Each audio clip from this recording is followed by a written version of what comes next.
بسم الله الرحمن الرحیم. قاعده نمبر 14 ماده نمبر 16 المشقة تجلب التيسير. مشقت چې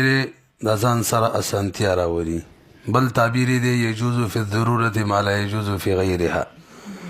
بل تعبیر دی موضع الضرورة مستثنى عن موجب الامر. چاته می پرونه بل پروندا لیکلی و دا قصه چې به مخ ته دوباره را نه لا چې د مشقت زین چی دا د حکم نه مستثنی احکام شرعیونه. دریم ما يؤدي الى الحرج يكون موضوعا عن المكلفين. مفهوم د قاعده چې دا د ام القواعد نه او د فقه ګڼ مسائل لدې سره متعلق دي او دې کې د شریعت او اصل بیان شوی. هغه دا چې شریعت کې حرج او مشقت غیر مقصود دی، بلکې مقصود پکې دفع د مشقت او د حرج ده او مقصود پکې اسانی ده. کدا دغه تعلق د عبادت سره اسانی ده، معاملات سره یو کده ژوند د بلې کومې شوبې سره. کله چې یو حکم عملی کولو کې مشقت و تکلیف و اسانتیا به پکې راځي، که د مال سره تعلق او که د جان سره. دلایل د قاعدې علامه شاطبی رحمه الله موافقات کې لیکلي، موافقات چې دومره ګڼ دلایل دي په دې قاعده باندې چې د یقین درجې ته رسېدلې ده. ان الادله على رفع الحرج في هذه الامه بلغت مبلغ القطع. لکه الله قرآن کې فرمایي یرید الله بكم اليسر ولا يريد بكم العسر. بل ځای کې فرمایي یرید الله ان يخفف عنكم، تاسو باندې اسانتیا راولي. وخلق الانسان ضعیفا. بل ځای کې فرمایي لا يكلف الله نفسا الا وسعها. الله بل ځای کې فرمایي وما جعل عليكم في الدين من حرج. بل ځای کې فرمایي ما يريد الله ليجعل عليكم من حرج ولكن يريد ليطهركم وليتم نعمته عليكم. همدغه شان حدیث پاک کې راځي، بخاری شریف حدیث ته حضرت ابو هريره رضی الله تعالی عنہ روایت ده. نبی علیہ السلام فرمای ان الدين يسر ولن يشاد الدين احد الا غلبه. چا چې دین سره سختی کړي بزان تکلیف جوړی په دین کې نو بس غالب به راځي، دا سړی به مغلوبیږي. حضرت عائشہ رضی الله تعالی عنها فرمای ما خیر رسول الله صلی الله علیه وسلم بین امرین ما خیر رسول الله. نبی علیہ الصلوۃ والسلام ته اختیار نه دی ورکړل شوی په مابین د دوه امرینو کې الا اخذ ایسرهما. عمل به په کوم چې آسان باغی به عمل کول. ما لم یکن اثما فان كان اثما كان ابعد الناس منه. بخاری حدیث ته دام. بل ځکه نبی علیہ الصلوۃ والسلام فرمای احب الدین الی الله الحنیفیه السمحه. الله پاک ته دین ابراهیمی دی د سہولت او د اسانتیا ولدان. د بخاری حدیث دی. بل مشهور حدیث دی نبی علیہ الصلوۃ والسلام فرمای تاسو ټول تبیا دی لولا ان اشق علی امتی لامرتهم بالسواک عند كل صلاه. نو اسانتیا په وجه د حکم نه دی کړی. بل اجماع ده په دې خبره چې دین کې حرج او مشقت چې دی مدفوع دی، اسانتیا مطلوب ده. الاجماع على عدم وقوعه وجودا في التکلیف. اجماع ده چې نه دی موجود حرج په تکلیفاتو کې احکاماتو کې، او هو يدل على عدم قصد الشارع الیه. او دا دلالت کوي چې شارع قصدم حرج ته نه دی کړی، او کچری حرج ته قصد کی یو حکم کې حرج وینو به خو تضاد راشي. یو بیر آیتونه کوي حرج نشته، بل بیر حکم د مشقت والا کوي. عقلم دا تقاضا کوي چې دین اسلام د خلکو د فائدې لپاره دی او فائدہ د انسان په دې کې نشته دی چې د یو عمل په لازم کې چې داغه د برداشت نه باري. او مخکې مونږ ویل تضاد پکې راځي ګڼ آیاتونه کې، بلکې د الله د رحم سره متضاد دی. داسې حکم چې د سړي د تکلیف نه بار وي. وضاحت د الفاظو ته غوږ کړئ. اول لفظ پکې مشقت دی. المشقت تعریف د مشقت کوو دغه شان د دې اقسام مراتب بیانو، د معتبر مشقت شرایط بیانو، او به د ټولو نه اهم بحث چې دی هغه د مشقت کم اسباب دي، بیا په هغې باندې کم احکام لاګو کیږي، یعنې کم سهولتونه رخصتونه راځي د هغې بیان کوو. تعریف د مشقت موږ ورته عام طور باندې مشقت وایو، عربی کې مشقت دی. تعریف یې دا دی دا تکلیف او مصیبت سختۍ ته ویلی کیږي. الله قرآن کې فرمایي وتحمل اثقالکم الى بلد لم تكونوا بالغيه الا بشق، په تکلیف د انفس. اصطلاحي تعریفي العسر والعناء الخارجين عن حد العادة في الاحتمال، هغه سختۍ ته او هغه حرج ته ویل کېږي چې دواړه خارج وي د عادت نه په احتمال کې، یعنی عام طور باندې دومره عادتاً دومره مشقت سړی نشي برداشت کولی او دومره ایم نه. د دې سره یو ملتا جلتا لفظ حرج هم دی. بیا حرج کې سختی چې دا د مشقت نه زیات دی لغت په اعتبار سره، یا ووایي چې د عربو د دغه استعمال په اعتبار سره حرج علیه چې کله تکلیف دومره زیات وي چې عام عادت موافق هم نه او په هغې کې ناقابل برداشت وي، داسې وایه بیا ته حرج وایي. بیا د مشقت مراتب دي، اقسام او مراتب. نو مشقت چې دی په دوه قسمه دی، یو معتاده دی بل غیر معتاده دی. مشقت معتاده هغه طبعي مشقت دی چې انسان هغه برداشت کولی شي بغیر څه د ضرر او تکلیف نه. هغه طبعي مشقت چې انسان یې برداشت کولی شي بغیر څه د ضرر او تکلیف نه. لکه مثال په طور باندې په دې یخنۍ کې اودس کول، هم په دې یخنۍ کې غسل کول، همدغه شان د سهار مونځ ته راپاڅېدل، که نه راپاڅېږي بیا چای بندېدل، دغه کوم مشقت دی. همدغه شان په دې اوږدو اوږدو ورځو کې جانزیب خو بیخي قسم کړی چې والله کې مې ویني. په دې اوږدو اوږدو ورځو کې د ګرمۍ په اوږدو ورځو کې روجې نیول، دغه شان د حد مشقت، د جهاد مشقت، دا مشقت طبیعي دی او انسان بغیر څه د ضرر او تکلیف نه د دې تحمل کولی شي. دې مشقت معتاده ویلی کېږي او قاعده کې دا نه دی مراد. المشقت تجلب التیسیر کې دا یو نه دی مراد. دویم نمبر دی مشقت غیر معتاده چې هغه د عام معمول نه زیات شي او عموما انسان د هغې تحمل نشي کولی. د عام معمول نه زیات شي عموما انسان د هغې تحمل نشي کولی. لکه داسې حد ته یخني رسېدلې ده او سړی داسې یو کیفیت باندې دی که اودس کوي غالب ګمان یې دا دی یا ورته ډاکټر ویلی دی عضو یې کار پرېږدي، که غسل کوي مري یا یې کومه عضو چې د هغه تلف کېږي،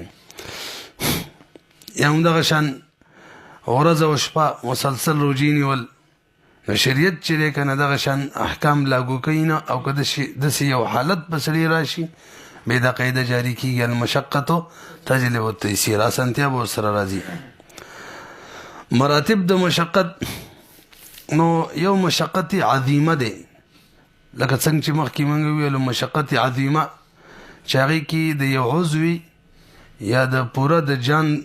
د سړي د ځان د تلف کېدلو ویری. نو په دغه شان صورت کې دا قاعده جاری کېږي المشقت تجلب التیسیر، ځان سره به اسانتیا راولي. دویم مشقت خفیفه، لږ غونده کې مشقت لکه شرطه په ګوته کې درد یا په سر کې درد معمولي غونده کې، دې کې دا قاعده نه جاری کېږي چې تجلب التیسیره، دا ادنا قسم. او دریم نمبر متوسط دی چې د دواړو ترمنځ وي، هغې کې به ګورو چې د کم سره زیات د کم سره تعلق زیات جوړېدلو، یعنی که د اول قسم سره عظیمه سره زیات جوړېدلو نو قاعده به پکې جاری کېږي، او که د دویم سره نه به جاری کېږي. بیا د مشقت معتبره شرایط دي، په هغې کې اول شرط دا دی چې مشقت سره کوم سهولت راځي، کوم د رخصت والا احکام راځي، د احکام به د نص مخالف نه وي، د اصول دین مخالف به نه وي. یو شرط د تجلب التیسیر دپاره دا دی. قاعده څنګه ده؟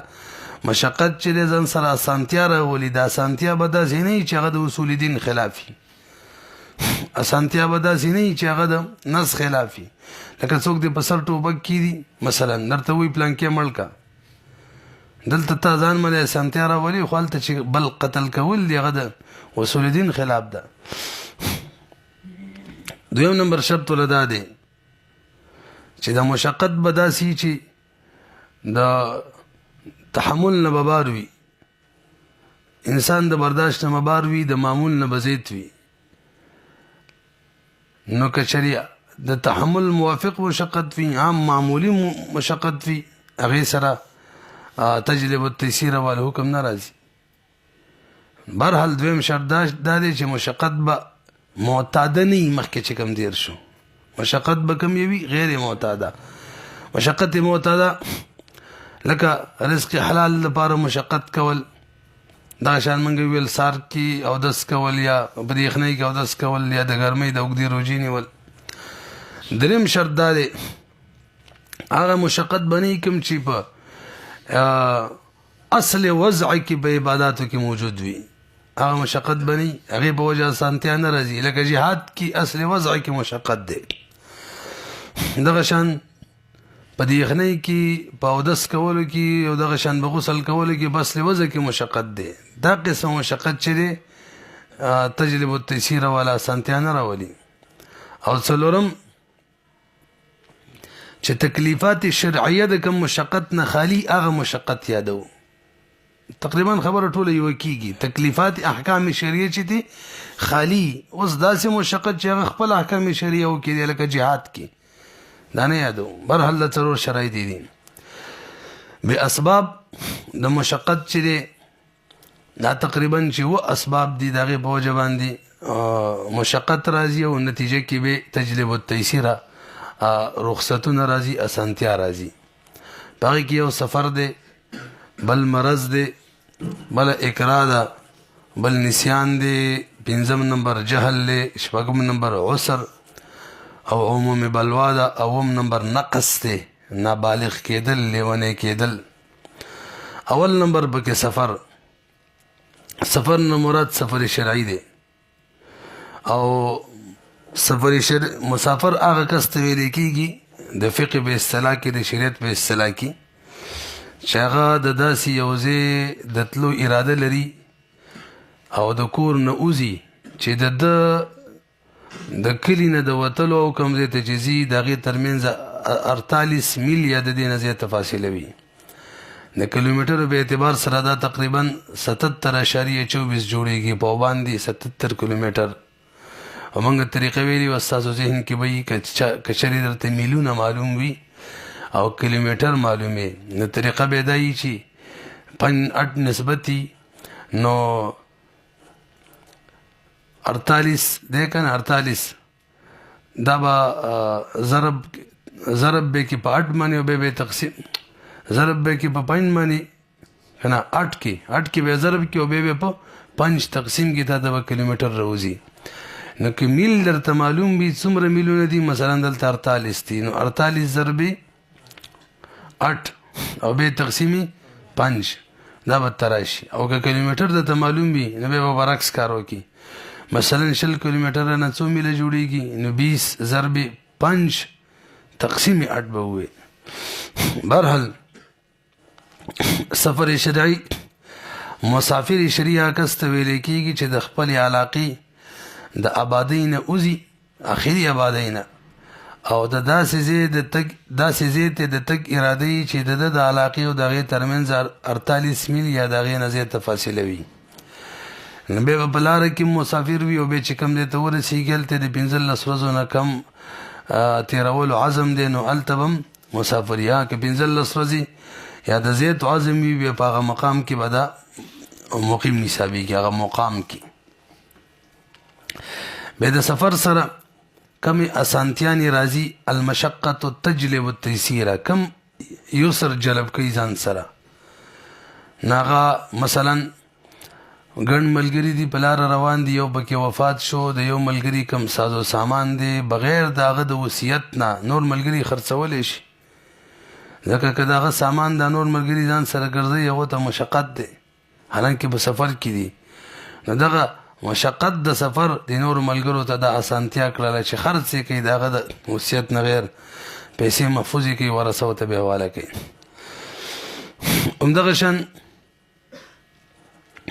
اجارې په باره کې موږ ویلي د عقد لازم دی که چېرې وقت ولا مقرر وي. وقت نه مخکې څوک نشي ختمولی، خو که په عقدینو کې یو کس ته سفري د اراده لري المشقة تجلب التيسير. بس ټول تفریعات هم نښه یاد ساتئ. المشقة تجلب التيسير نو که د سفر ارادي بس ماتولی شي عقد اجاره. دریم منګه قدرۍ کې مسله کړې ده چې کله د یو نابالغې جینۍ رشته راشي او ولی اقرب چی کنه په سفر کې ولی ابعد زمونږ د حنافو په نسبت باندې نکاح کولی شي. د اله چې ولی اقرب سفر کې او غایب وي غیبوبت منقطعه ورته ویلی او د هغې ګڼ تعریفونه شوي وو. د ټولو نه بهترین تعریف یې دا دی غیبوبت منقطعه. که چرې د هغه خبر موږ اخلو د هغه نه رایې معلومو دا رشته د لاسه وځي. نو عام طور سفر کم مقدار دی کی نن سبا خو خبره بهرحال په ټلیفونونو وي د هغه رایې معلومېدلی شي. څلورم موږ مضاربت کې ویلي چې کله مضارب په خپل علاقه کې مضاربت کوي نو د مضاربت د مال نه به خرچه نه کوي او که چېرې په سفر کې وځي بیا د مضاربت د مال نه خرچه کولی شي. المشقة تجلب التيسير. پنځم نمبر 4 رکعتونو ولا مونځ چې دی 2 رکعتو ولا ګرځي المشقة تجلب التيسير. شپږم نمبر سفر په دوران کې روجي د نه نیولو اجازت دی رخصت دی. اوم نمبر د جمعې مونځ دی د اختر مونځ دی قرباني ده دا په سړي باندې نه لازمه. المشقة تجلب التيسير. تاسو پوه شولئ که نه؟ دویم نمبر هلته خو څه نشته که نه ته یې بند که. دویم نمبر مرض دی. یاد ساتي انسان مکلف علی چې هغه کې عقل وي هغه کې اهلیت وي او کله چې په انسان کې مرض راشي او داسې مرض وي چې کم حکم په اسلام د طرفه شریعت د طرفه لاګو وي د هغې اهلیت ختم شي. اصل دا دی چې انسان اله مکلف وي چې هغه کې اهلیت وي هغه کې اهل وي. خو یو سړی دومره بیمار شي چې هغه کم حکم په ده باندې هغه عملي کولی نه شي معنا د ده نه اهلیت لاړی نو بس حکم تبدیلي پرې راځي. نو مرض چې دی دا ځان سره سهولیات راولي دا سبب د مشقت دی او د دې کوم اسانتیانې دي کوم سهولیات دي کوم رخصتونه دي هغه دا چې موږ مسله کړې ده که چېرې یو سړي ته خپله غالب ګمان وي یا معتمد ډاکټر ورته ویلي که چېرې ته اوبه استعمالې په اودس کې یا په غسل کې نو ستا یو عضو تلف کېږي یا ته مړ کېږي یا دې کومه بیماري ده په هغې کې تاخیر راځي په صحت کې یا هغه د کیف په اعتبار سره یا د کم په اعتبار سره زیاتېږي دا قسم کړی وي نو بیا تیمم کولی شي. همدغه شان یو سړی په قیام نه دی قادره مریض دی که چېرې قیام کوي غیر قابل برداشت تکلیف دی ورته په قیام کې یا که قیام کوي ډاکټر معتمد ډاکټر ورته ویلي دي چې ستا مرض به اوږدېږي او یا بله څه خطره به پکې یا خپله تجربه ده دغه شان صورت کې بس په ناسته دې مونځ کوي که په ناسته نشي کولی دغه شان حالت وي بملاسته دې کوي کم رکن نشي ادا کولی رکوع سجده اشاره دې ورله کوي. دا سهولیات چې دي دا د مرض په وجه دي. المشقة تجلب التيسير. همدغه شان موږ قدرۍ کې ویلي کله چې یو سړی بیمار وي مریض وي او د باندې حد سبب حد واقع شي مثلا زنا وکړي او کوړی وهل وي غیر محسن وي نو تر څو پورې چې روغ شوی نه وي تر هغې پورې به نه وهو. اسانتیا دا ده چې فلحال یې نه وهو. داسې نه چې مړ شي. صاحب د هدایي فرمایي چې حد خو دی دا خو زاجر دی مطلف نه دی مړ یې نه کو. همدغه شان د حیض په حالت کې د ښځه د نفاس په حالت کې او څه حد پرې رالی چې هغه د رجم نه د مرګ نه علاوه دی نو حد کې وبې نه تر څو پورې چې نفاس نه نه وتی مثلا شرابي اسکلی وغیرہ یا چې حد قذف مسله ده پکې چاته زنا کنسل کړي. څلورم نمبر مریض چې دی که روژه نیسي روژه ته ضرر ورکوي نو بس اجازت دی ورته فعدة من ایام اخر تاخیر دی وکړي په قلاره به ونیسي. دو شو یو سفر شو بل مرض. دریم نمبر اکراه ده. اکراه خپله معنی ده بد ګڼل او اصطلاحي تعریف دی حمل الغیر علی امر یو سړی په یو کار باندې را اوبارول په یو سړي باندې یو داسې کار کول یکرهو چې هغه بد ګڼي او ولا یرید مباشرته داغه د سره دغه کار اراده نه وي که چېرې دا څوک پې زبردستي کوي که دا یې پې ونه کړي. اصطلاحي تعریف د علامه بزدوي لیکلی دی. بهرحال حاصل یې دا شولو په یو سړي باندې داسې یو کار کول چې هغه بد ګڼي او که چېرې دا څوک پې زبردستي کوي دا نه وي هغه نه کولو دې ته اکراه ویلی کېږي. بیا څوک چې به اکراه کوي هغه ته مکره وایي چا باندې چې وشي هغه ته مکره ویلی کېږي. او موږ د اکراه دوه اقسام ذکر کړي وو که ستاسو ذهن کې اکراه ملجئه اکراه تامه ورته وایي او بله د اکراه غیر ملجئه غیر اکراه ناقصه. اکراه ملجئه دا ده چې یو سړي باندې بل اکراه وکړي پلانکي عمل وکړه که شرینې کې نو وجنم دی د هغه د جان د تلف کېدو ویری یا یو عضو د تلف کومه کټ کومې یا وامې چې کار پرېږدي یا زیات قید د ډېرې مودې قید وغیرې دې ته اکراه تامه ویلی کېږي دا ځان سره سهولیت راولي بیانوي رخصتونه راولي. بله اکراه غیر تامه اکراه غیر ملجئه اکراه ناقصه چې هغې کې چېرته یو د څپېړې دوه وهل وي او چېرته د یو ورځ دوه قید خبره پکې نو بیا چې کومه اکراه ملجئه ده په دې کې د انسان رضا چې دا هم معدومه شي او اختیاري هم معدوم شي. او په اکراه غیر ملجئه کې توجه په هغې کې اختیار چې دی معدوم شي خو رضا یې موجودي الټه مې ویلو په اکراه ملجئه کې د انسان رضا چې ده که نه رضامندي دا هم معدوم وي اختیار هم معدوم وي. او په اکراه ناقصه کې اختیار باقی وي داسې مې ویلي وو اختیار باقی وي البته رضامندتیا پکې نه وي. نور قصه کوي انشاءالله ښه. بیا د اکراه معتبرې دپاره خپل شرایط دې موږ قدرې کې ذکر کړي مو په هغې کې یو شرط دا دی دا کوم مکره چې دی په کوم شي باندې چې ورته اکراه ورکوي وجنم دی عضو دې تلف کوم په دې قادر مي او دا مکره د بچاو څه دفاع نه لري بچاو نه لري دفاع نه لري. دویم شرط پکې دا دی چې مکره ته غالب ګمان وي که دا کار زه ونه کم ربانې کوي نو دغه په کوم فعل مې چې یری دا واقع کېږي معنی وجني مي یا مې یو عضو تلف کوي دی غالب ګمان وي. او دریم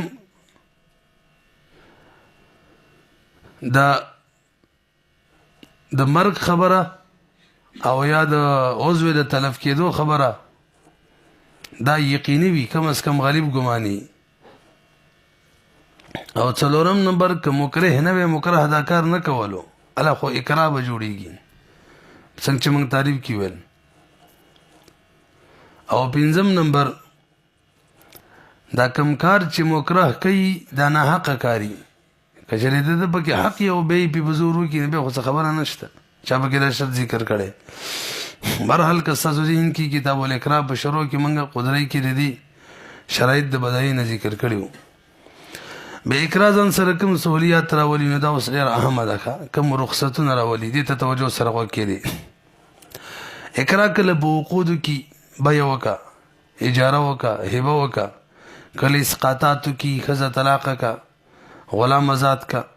کله منهیاتو کی څوک قتل کا کفر کلمه وایا نو څو شو درې کنه چې کله اقرار په عقود او اسقاطاتو کی دام په دوه قسمه کله پکې هزل چی دا مؤثر وي یعنی رشته وي خو هزل رشته نه او کله داسي چې هزل پکې سره مؤثر وي نه جدهن جد وهزلهن جد او به منهیات چې دي کله د ضرورت په وخت کې مباح کیږي او کله د ضرورت په وخت کې نه مباح کیږي لکه د بل قتل کول نه مباح کیږي او کله مردار خوراک وي مباح کیږي برحال مجموعي تور 4 قسم جوړیږي پای کې اول قسم دا دی چې اقرار په عقود کې لکه په بیع کې په اجاره کې پراهن کې هبه کې اقرار کې دغه شان په اسقاطاتو کې لکه ابراء نو اقرار چې د عقود کې یا په اسقاطاتو کې او هزل پکې مؤثر وي جدهن جد وهزلهن جد ني هزل پکې مؤثر وي قیدونه باندې پوه شولې اول مې ویل چې اقرار په عقود کې یا په اسقاطاتو کې ور سره مې ویل چې هزل پکې مؤثر وي ردی اوس حکم وره چې کله سړي باندې دغه شان اقرار وشي بیع به وکي اجاره به وکي چونکه هزل پکې مؤثر دی بیع رشته او رشته او د هزل والا حکم به نه جاری کیږي خو بیع صحیح نه وي نو چې کله اقرار ختم شي نو په دې صورت کې مکره چې دی دته اختیار دی کچره د غبیا تر اخیر بیع له دوام ورکیم کو ورکولې شي او کچره د بیع ختمي ک بیع باندې کرا شي یا ک مشتری باندې شي ختمولم شي الته ویلو ک دغه شنو کوم دی جاری دی بعد الاقرار دی اقرار د ختمېدلو نه پس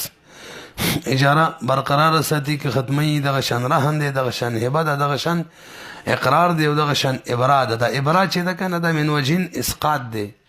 او من وجهن تملیک دی یاد ساتي ښه د جنزیب باندې زما 100 روپۍ پوری دي او زه د تیم تاسو ته ما ویلي دي میراث کې مسله د عمل کوو به موږ نه به سیره شوله داسې وکنه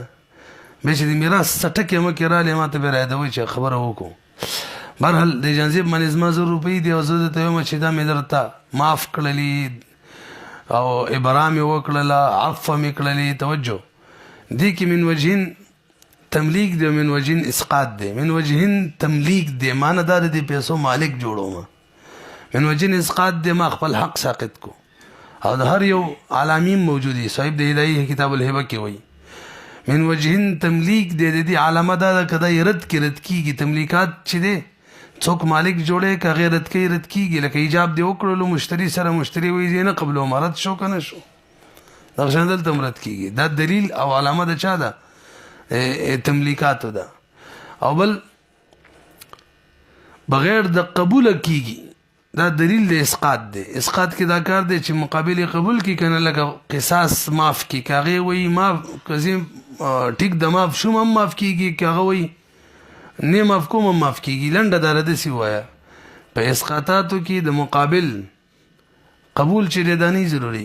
نماده ته ویل چې لکه تانه می قرضه معاف کړل عف اسقاط ساقطه می کړل کله هیڅ منویل بس ساقطه شول نو کړه دې کړه برت سره رد کیږي دلیل دا تملیک دی او بغیر د قبوله تم کیږي دا دلیل د چا دی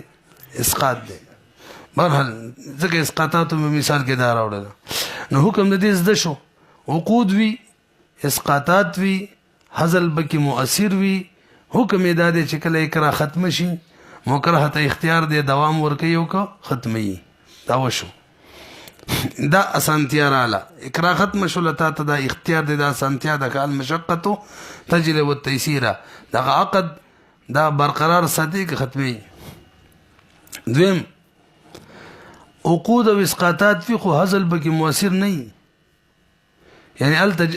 جدهن جد وهزلهن جد نو ال به حکم دادې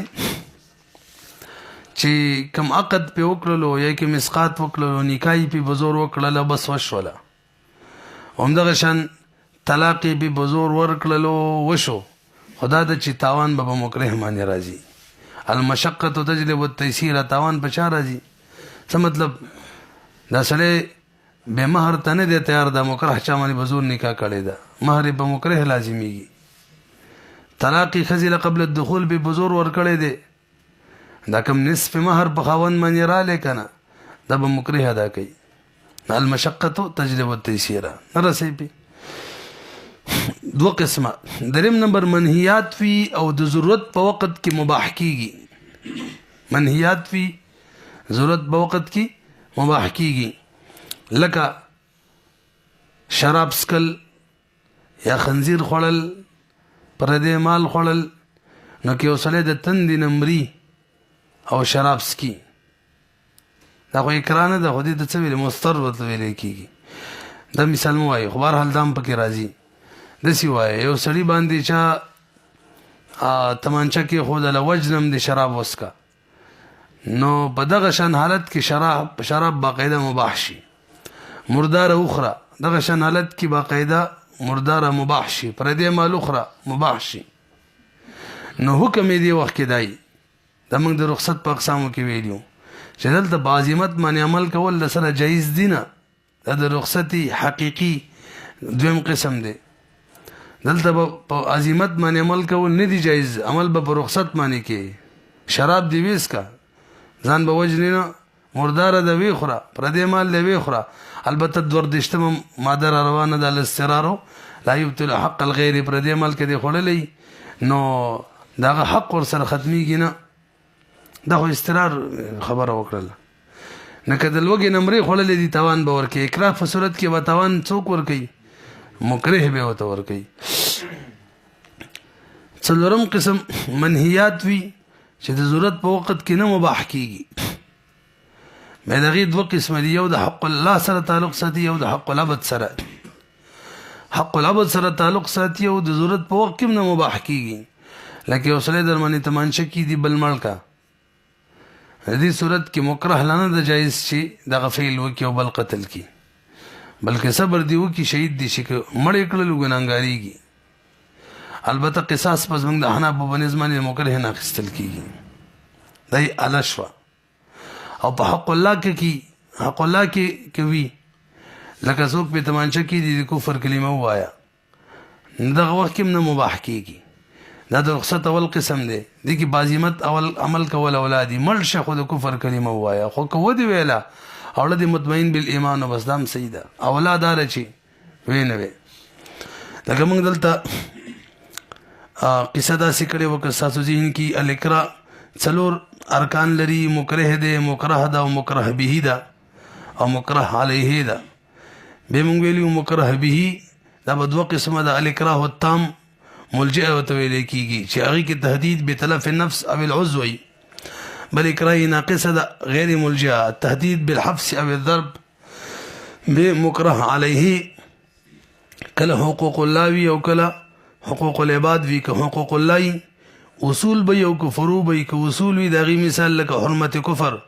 د هغې حکم دا دی لا ترتفع الحرمة بالاکراه ويثاب على الصبر خیال هم دی که نه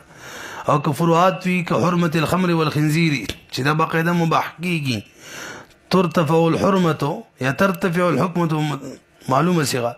بالاکراه ولا يسعه الصبر پکې د سره جایز دی نه په عزیمت باندې عمل کول او که حقوق العباد وي د هغې دوه قسمه ما يتعلق بالجنایة بیا د دې دوه صورت دي على اتلاف المال پردې مال هلاک کا نو دلته حکم دار يسعه ان يفعله والضمان على المكره زمان به مکره وي او دویم على اتلاف النفس لا يسعه ان يفعل دا به نه کوي وعليه الصبر فإن فعل كان آثما والقصاص على المكره او ما يتعلق بالعقود وي نو به پکې رضا شرط ده رضا رضا نه رضا پکې شرط ده کنه نو ما يشترط فيه الرضا ناغي کې بعد الاکراه اختیار ده سائر عقود المعاوضات والتبرع يخير للفسخ بعد زوال الاكراه ما لا يشترط فيه الرضا نکاح ده او طلاق ده او عتاق ده لا يخير للفسخ بعد زوال الاكراه تاسو پیږي بدی برحال تجلب التيسير رخصت ویلې کیږي همون ویلو د رخصت څلور اقسام دي ان شاء الله دا قصه پوره کو به باغیر تاو شو وسوال داري چې په اکراه کې به زمان کله به مکره راځي کله به ناراضي نو موږ ویلو اقرا په دوه قسمه ده، یو ملجئه ده یو غیر ملجئه. اقرا ملجئه کې که تصرفات قولیه وي او که تصرفات فعلیه وي، په دواړو صورتونو کې خجي فالاکراه الملجئ يؤثر على التصرفات القوليه والتصرفات الفعليه، ان دواړو کې اثر کوي. لہذا سمان چې دا په مکره معنی وي. اما الاکراه غیر ملجئ ده فلا يؤثر على التصرفات الفعليه، تصرفات فعلیه کې اثر نه کوي. غیر ملجئ یادوم طبعا په مکره راځي، البته په تصرفات قولیه کې کوي بیا وکړه په الجای غیر ملجئه کې الجای ناقصه کې به چا بیا وکړه اقرا ختم شول او پس ختمول شي، دې کې کار ور کوي. مخکې راځي څلورم نمبر نسیان دی په اسباب د مشقت کې. نسیان خپل معنی د هیرول، څه هیریدل، د څه هیرول نه هیریدل. اصطلاحي تعریف النسيان هو عدم استحضار الشيء وقت الحاجه، د حاجت په وخت کې یو شی غیر حاضرېدل. به نسیان کې د علماو بده اتفاق دی چې یو کار سره بنسیان معنی وکړي نو نه ګناهګاریږي، لکه څنګه چې حدیث کې راځي نبی له صلوات و سلام فرمای الله جل جلاله تجاوز کړي ان امتی اذ ما دوبن الخطا والنسيان، په خطا او نسیان کې. نو دنیوي په دې باندې علماء اتفاق دی چې یو کس یو عمل وکي نسیانن، مثلا روزه کې خوراک وکي، اسکاک وکي، جما وکي، یا بل یو عمل وی چې هغه ناجایز یو په هیر معنی وکي نو د سړی ګناهګاریږي نه. به د نسیان د بر علماء شرایط بیان کړی دي. هر وخت کې نسیان چې دی تجلب التيسير نه دی. نو باقي کې اول شرط دا دی چې نسیان به علم معتبر وي چې مذکر نه موجود. کچری مذکر موجود وو چې د نسیان ضد دی، یاداش ورکون کې موجود وو، دی وخت کې نسیان له اعتبار نه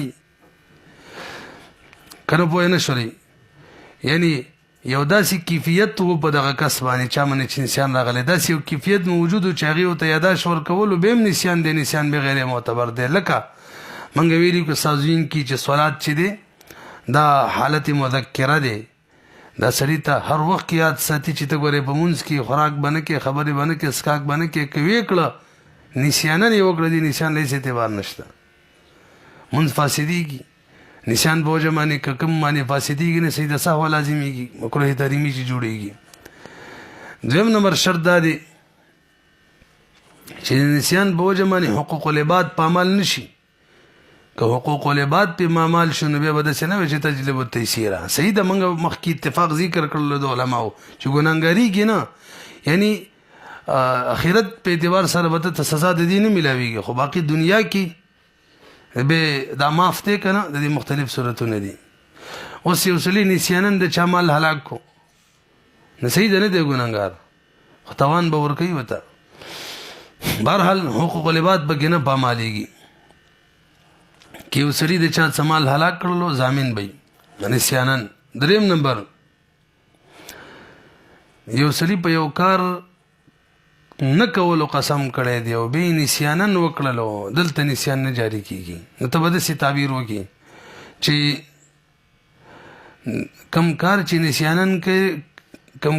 نسیانن وکړي مخکې نه به په دغه کار د نه کولو قسم نه کړی چې نه به کومه، او به نسیانن وکړي. اوس نسیان چې دی دا تجلب التيسير نه دی، کفاره به لازمیږي. څو شو؟ درې. څلورم نمبر دا کوم کاری چې نسیانن کړی دی یا یې پرېښی دی د دې تدارک به نه کیږي. اله نسیان چې دی تجلب التيسير، او که تدارک کیږي نه به تجلب التيسير نه دی، رستو به کوي. لکه د جنازې د مون تدارک نه کیږي، نسیانن پاتې شو بس ټیک ده. خو که چېرې د عام وختي مونتې پاتې شو تدارک کیږي که نه قضا، دلته اوس دا تجلب التيسير نه ده چې بس زمونځ لاړی نه کې به رستو حاصله دومره ده ګناهګار نه هغه مخکې مونږ شروع کې ویل نه رسوي. بهرحال څو شرایط ولې شو نسیان دپاره؟ څلور. یو به حالت مذکره نه وي، د یاد دهانۍ والا کیفیت به نه وي، او دویم شرط دا دی حقوق العباد به پکې نه پامال کیږي، او دریم شرط دا دی چې د مخکې نه به د یو کار کولو قسم نه کړي چې هغه به نسیانن وکړي نو معاف دی نه معاف کیږي او څلورم نمبر چې دغه کار د فعل یا د ترک د لپاره به تدارک نه کوو به نسیان سہولت نه راولي اوس د نسیان سہولیات څه دي د انسان د نسیان رخصتونه څه دي دغه بیان یو سړی که هیره باندې شراب وڅکي په د حد نه جاری کیږي یو سړی دی مقروض دی وفات شولو نو تاسو ته پته ده چې یو سړي باندې قرضی او وفات شي حتی که شهید وي معاف نه کیږي نبی علیه الصلاۃ والسلام ولا جنازه نه کوله او موږ تیره جمعه یو حدیث ویلو نبی علیه الصلاۃ والسلام فرمایي د حضرت جابر حدیث دی د بخاری او مسلم دی رضی الله تعالی عنہ نبی علیه د حضرت ابو هريره نبی علیه السلام فرمایي چې ما سره د احد د غروم رسونی کنه لسرنی ما دا خبر خوخی چې ما باندې د دریش پی ما زدا خبره نه خو ما چې ما باندې د دریش پی تیری شو څه درا سباقي بلکې صدقه کوم به ملک نه به وباسم اور بسی وی الا مگر دین د پاره مگر هغه مال چې دین د پاره می پریخي ځکه دین ډیر چې قرض درمانی وفات شي نه د خسرې ګناګار مري نو یو سړی دی او هغه قرض هیر دی چې په ما قرض ادا هم د سی وفات شو دلته اسانتیا راوله دا سړی دغه شان ګناه باندې به نه دی ګناګار دریم نمبر یو سړی په روزه کې خوراک سکاک جما وکي په هیر باندې روزه نه ماتيږي نه ګناګاریږي پنځم نمبر شی چې کنه د مشقت سبب هغه جهل دی سفر او مرض او ابي اور بسي نسیان اکراه او به ور بس نسیان شو پنځم نمبر جهل له جهل چې دی هغه ناپوهتیا ته ویل کېږي لغت کې او اصطلاح کې عدم العلم عما من شانه د چا کې چې د علم صلاحیت وی هغه د یو شي نه خبره کېدل ته علم جهل ویل کېږي دا ټکی قید پسل ورسره لګوي خچا کې چې د علم صلاحیت وی هغه دی وشین نه خبرې دي ته به جهل ویل کیږي به جهل او نسیان کې فرق دی ښا جهل نسیان چې د غیر اختیاري دی سړی کله ریکیم نه لري کیږي اختیار کینی او جهل خو اختیاري دی علم حاصل کنه ختم بشي همدغه شان د امت اجماع د چې نسیان معاف دی او د جهل مبارکي د امت اجماع د چې دانه دی معاف ها بعضی صورتونه کې وي وجه سره کله چې وسړی عمل کوي دغه وخت کې د حکم متوجه دي چې اول ته معلوم کړه دا کار جایز دی که نه جایز دی نو دا یې بیم کوي ځکه چې په حکم یې نه خبر خو ګناهګار دی په دې چې ولې ځان نه خبرولو نسیان معاف دی او جهل نه دی معاف خجی بے جهل چې دی د دې ګڼ اقسام دي کم یو معتبر دی کم جهل کم نه دی یو ته جهل باطل ویل کېږي یو سړی کافر وفات شو کافر او دا د سره د توحید نه خبر نشو د رسالت نه خبر نشو دغه شان جهل یا وفات نشو بس وې ژوندې دی وفات شرط ما لګوي دی جهل له اعتبار نشته دا ځان سره یو سر نه راوړي دغه شان یو باغی د یو صحیح بادشاہ بغاوت کوي او دا جاهل دی د دینه چې دا سړی باغی دی دا جهنم غیر معتبر دی همدغه شان یو مجتهد اجتهاد کوي په داسې مسله کې چې صریح نص پکې موجود دی اجتهاد یې وکړو د نص خلاف ګناهګار دی په دې معنی دا کم جهل او دته چې نص پکې دی دی جهل لیس اعتبار نشته ته به مجتهد څنګه چې نص پته ته نشته نه رسي به دیو نمبر د اجتهاد په موقع کې جهل لکه یو مسله کې نص نه وارد او مجتهد اجتهاد کوي او حق ته ونه رسیږي نو کوم چې نه حق مسله یو ته صحیح ښکار شي دلته جهل چې اوس معتبر دی نه ګناهګاریږي یو ثواب ورته ملاويږي همدغه شان دریم نمبر په دارالحرب کې جهل یو سړی دارالحرب کې مسلمان شو د احکامونه نه دی خبر د معنی احکام نه دی لاګو دلته جهل معتبر دی به جهل ځان سره کوم سہولیات راوړي کوم رخصتونه راوړي نو څنګه ووري شفیع دی هغه ته علم نشته دی چې زما د پټي په خوا کې پټي خرڅ شوی یا زما د چا سره شریک پلاټ دی هغه خپل حصہ خرڅ کړی ده یا حق کې ور سره شریک هغه ځمکه خرڅ کړی ده او څډیر وخت چپو نو دا کم جهلو یعنی عدم علم دا اوس معتبر دی ځان سره سانتیا راولي څه ټیم چې علم رالی شفا کولی شي موږ دا مسله وکالت کې کړې ده کله چې وکیل معزول شي او وکیل کله چې موکل وکیل لره معزول کې وکیل د بدنۍ ز معزول شوی منل چې څومره وقوت کوي کنه غټول صحیح دی وکالت نه وي حسابيږي دریم نمبر یو پلار دی د خپل نابالغ بچي مال په غبن فاحش خرج کیا وسی په غبن فاحش خرج کی بيخي ارزان او د بدنۍ چې د دومره ګران دی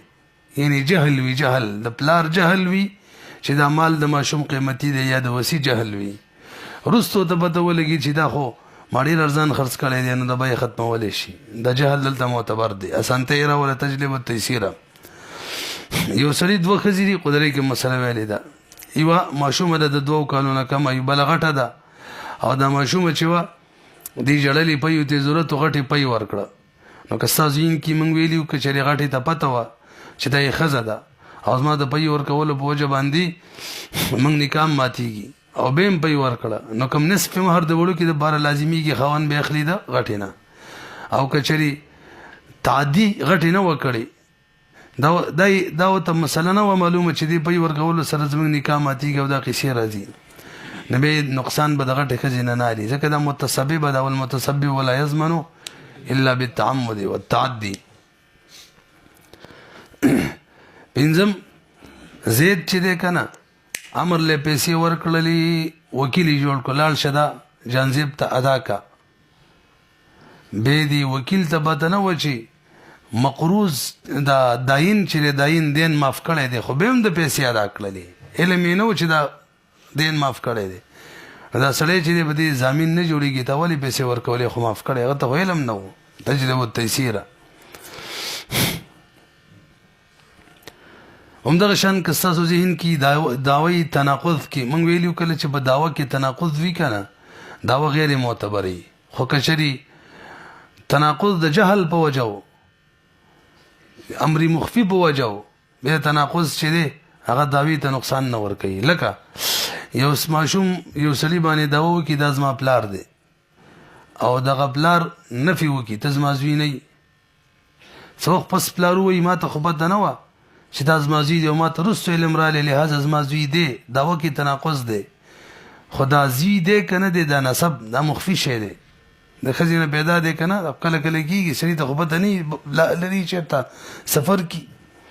نو په دغه شان صورت کې دا جهل معتبر دی او داوا کې تناقض دی به معتبر ده همدغه شان یو خزه د خاون سره خلع وکي ان شاء الله مې القضات کې راځي او خاون له مثلا یو لک روپۍ ورکي ما سره به خلع وکا بیرستو داوا وکي خپل روپۍ درا کې ځکه د خلع نه مخ کې خاون مال طلاق را کړي او ما ته پته نه و داوا کې تناقض دی یو بیروي طلاق را کړي نو به د خلع رستو ولې کوله خو چون کې طلاق د سړي کار دی او د بخزه مخفي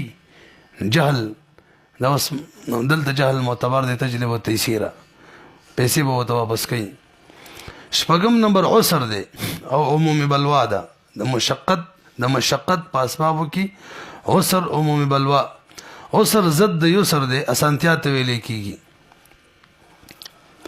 او عمومي بلوا چې دا هغه ابتلای عامه ته ویل کیږي کله چې خلک وي سختی عام شي غم عام شي نو بس آسان شي تعریف دا څه کړي دی العسر ای مشقه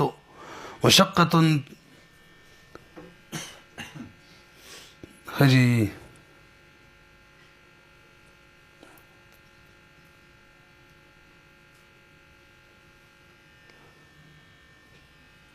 تجنب الشيء لیکل کسر خبرت نه لګي برحال اوسر چې د مشقت ویل کیږي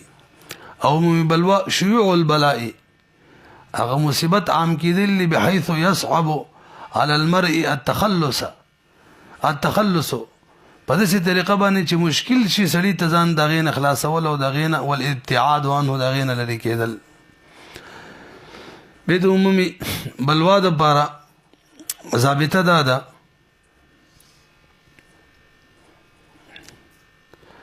چې دوه شیونو کې عمومي بلوای یو داسې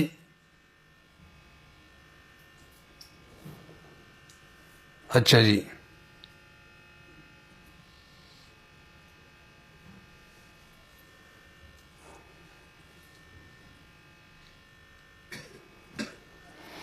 نو علماء لیکلي چې دوه کارونه دي هغې د وجې نه به هغې ته به عمومي بلوا وایو او ځان سره به اسانتیا راولي هغې کې یو دا دی چې کله یو شی نادر الوجود شي دا به ځان سره اسانتیا راولي او دا به د عمومي بلوا د لاندې داخلېږي لکه په ګواهانو کې شرط دا دی چې عادلان وي ګواه کې عدالت شرط دی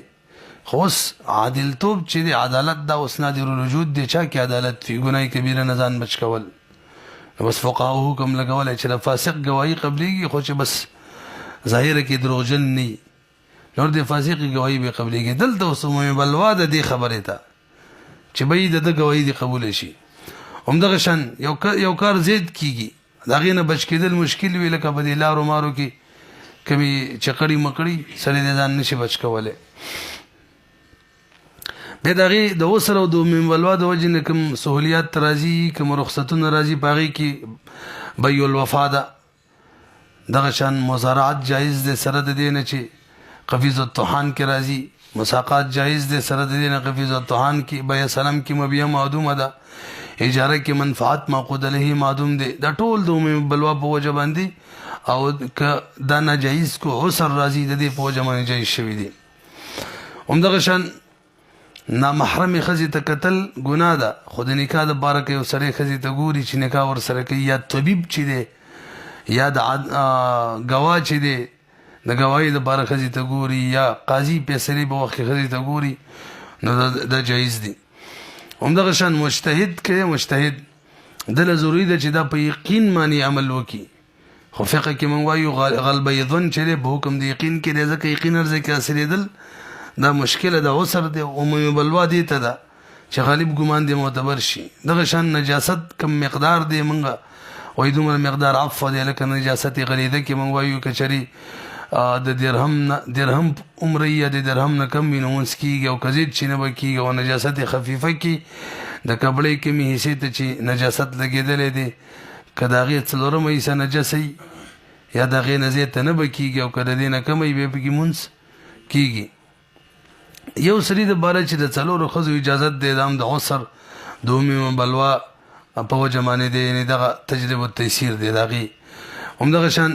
د ګونګا دپاره د اشارات چې دی کار ورکوي څنګه د الاشارة المعهودة الاخرس کالبیان باللسان دا ټول د عمومي بلوا په وجه او کوي نه منو عسر پکې راځي اوم نمبر نقص دی د مشقت په اسبابو کې نقص خپله معنی د کمې نقصان او دلته اصطلاحي معنی په یو انسان کې قدرت او طاقت ناقص کېدل لکه نابالغ وي لکه لیونی بلحال د نقص د درې کارونو سره تعلق د یو د بلوغ سره نابالغ ماشوم چې دکې نقص وي نو ځان سره دا سهولیات راوړي هغه دا چې نابالغ ماشوم باندې مونږ نه دی فرض زکات دغه شان روژه پې نه د فرض ټول تجربه تیسیر شو مکلف نه دی لنډه دا ده دویم نمبر چې دی عقل سره تعلق وي د نقص یعنی عقل چې ناقص وي سړی لیونی هغه مکلف نه دی احکام شریعه په هغه باندې نه لازمه او دریم نمبر ذکورت د دې سره تعلق وي چې مذکر نه وي مؤنث بس نقصان یې پکې خلقتن ښځه کې کمزوري د هغې په وجه شریعت دې ته اسانتیا ورکړې ده اسانتیا یې دا ده چې جهاد په دې معنی نه کله چې فرض عین نه جوړ شوی جمعه پې نه د عیدینو مونځ پې نه جمع سره جماعت کې مونځ کول پې نشته حیض نفاس په دوران کې تی مونځونه ساقطېږي ریخم کپړې استعمالولی شي سونې چاندۍ څومره چې زیورات استعمالولی شي البته یو خبره ډېر اهمه ده ولی صاحب یو اصطلاح د هغې ته ویلی کېږي خطاب الوضع تاسو که توضیح به مو ویلي ذهن کې به م وي او هغې ته ویلی کېږي حکم وضعي خطاب وضع او حکم وضعي دا چا ته ویلی کېږي یو شی د بل شي دپاره سبب وي یا مانع وي او یا شرط وي. یو شی د بل شي دپاره سبب یا مانع او یا شرط وي. دې ته خطاب وضع ویلی کېږي، دې ته حکم وضعي ویلی کېږي. دا د ماشوم نم نه دی، ماشوم هم په دې مکلف دی، لیونی هم په دې مکلف دی. مثالونو سره به پوه شئ. لکه عشر د ماشوم په فصل کې، لیونی په فصل کې هم لازم دی، ځکه ځمکه د ماشوم د ځمکه د لیونی ده او ځمکه سبب دی د عشر. نه رسئ پې. همدغه شان نفقه د ښځې په لیوني هم لازمه ده، په ماشوم هم ده، ځکه سبب د نفقې چې دی هغه نکاح ده، نکاح ده کړې ده. همدغه شان ماشوم یا لیونی که د چا مال هلاک کي، موږ هلته کتاب الحجر کې ویلي افعال چې دي که نه افعال په هغې حجر نشته، نو به ده به تاوان راځي. وجه څه ده؟ د زمان سبب چې دی هغه هلاک، د چا مال هلاکول دی هغه هلاک کړی که نه. خجی مخکې راځي تیسیر، تعریف د تیسیر به کوو او به د دې اقسام به ذکر کوو او به د تیسیر صورتونه به ذکر کوو.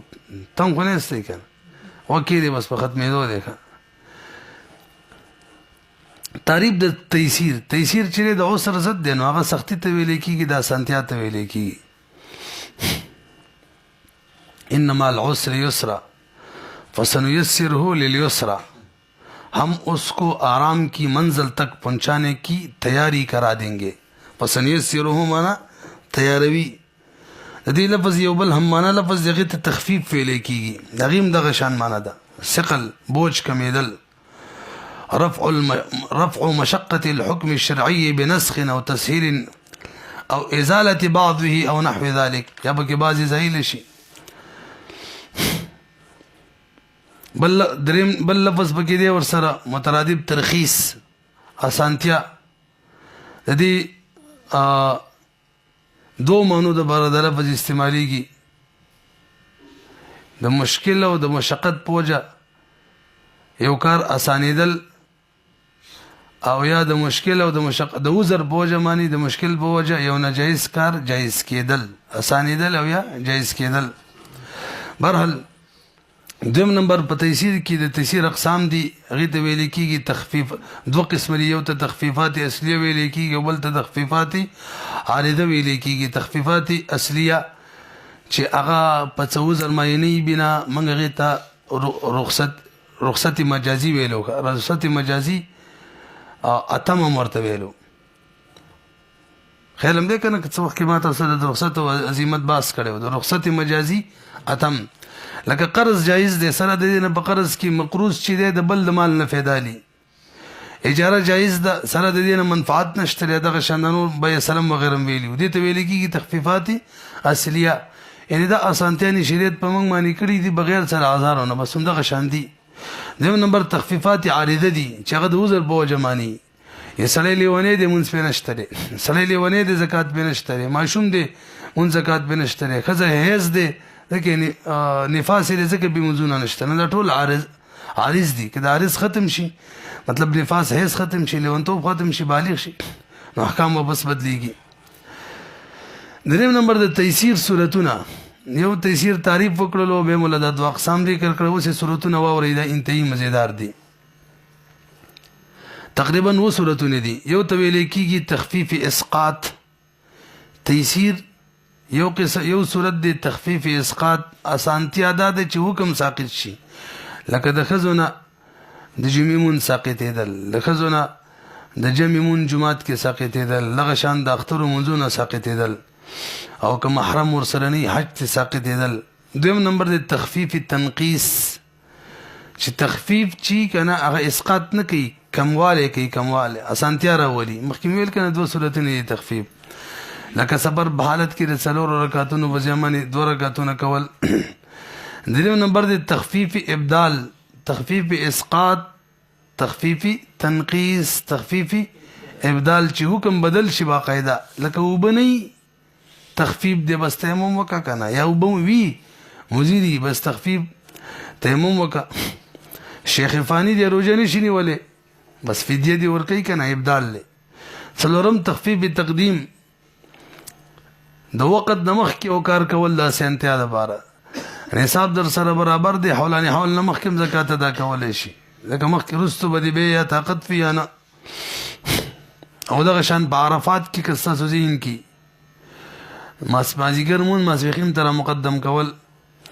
پنځم تخفیف تاخیر چې تاخیر پکې لکه مریض دی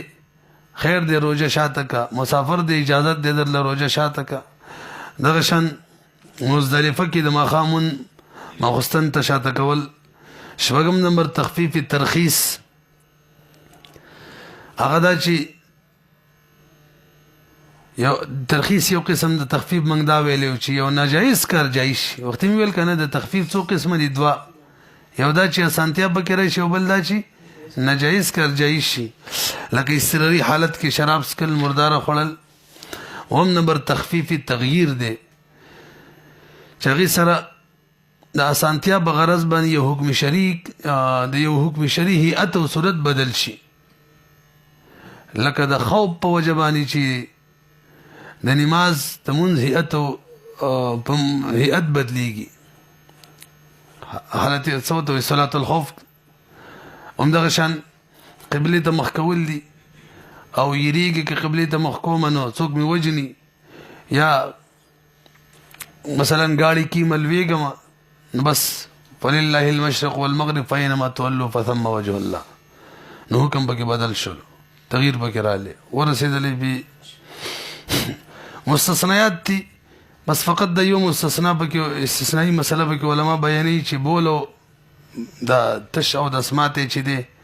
د سره د خلکو واسطه انتهی زیاته ده خو به هم دي کې سيو سر نشته کم زیات نجس کېدلو وینځي به